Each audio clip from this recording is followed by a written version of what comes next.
Hello and welcome to the Advanced Software Architecture course. My name is Imed Hammouda.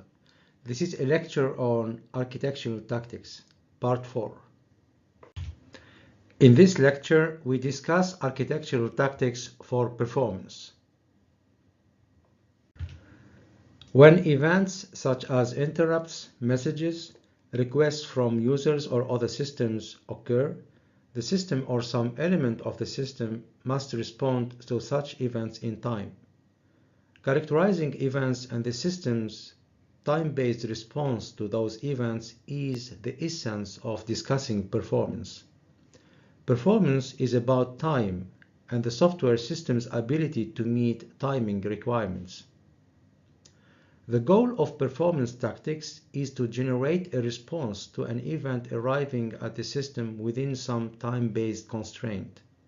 The event can be single or stream and is the trigger to perform computation. Performance tactics control the time within which a response is generated. The figure on the slide presents an example concrete scenario for performance. Users initiate transactions under normal operations. The system processes the transactions with an average latency of 2 seconds. There are two basic tactic categories for performance. We can either control demand for resources or manage resources more effectively. Control resource demand operates on the demand side to produce smaller demand on the resources that will have to service the events.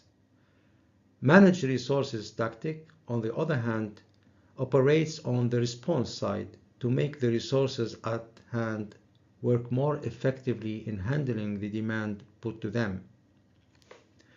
As example tactic, managing sampling rate can be used to reduce the sampling frequency at which a stream of environmental data is captured. Then demand can be reduced, typically with some attendant loss of fidelity. This tactic is typically used in signal processing systems. Please refer to the textbook if you want to learn more about the individual tactics. Here is an example system showing performance tactics in action. An online trading portal provides access to trading companies as well as to individual buyers. Trading companies supply a large number of buyers. Orders coming from buyers often come in bursts. Quite often, these bursts cause a denial of service to those companies since all orders must be treated on a first-come, first-served basis.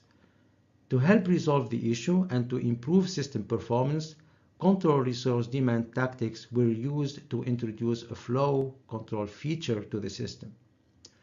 Two parameters were used for flow control: the number of orders per burst and the delay per burst. The first parameter can be considered as a variant of the limit event response tactic, meaning that the response is limited to a fewer number of orders. The second parameter can be considered as a variant of the message sampling rate tactic, meaning that the frequency of arrival of bursts is decreased. This combined solution regulated the flow of orders to the portal and provided better service to individual buyers performance-wise. Here is a question for reflection. As developer, how would you increase resource efficiency?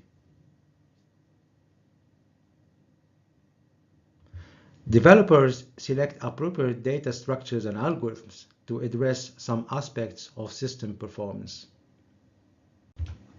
This is the end of the Architectural Tactics lecture part 4. Thank you for watching.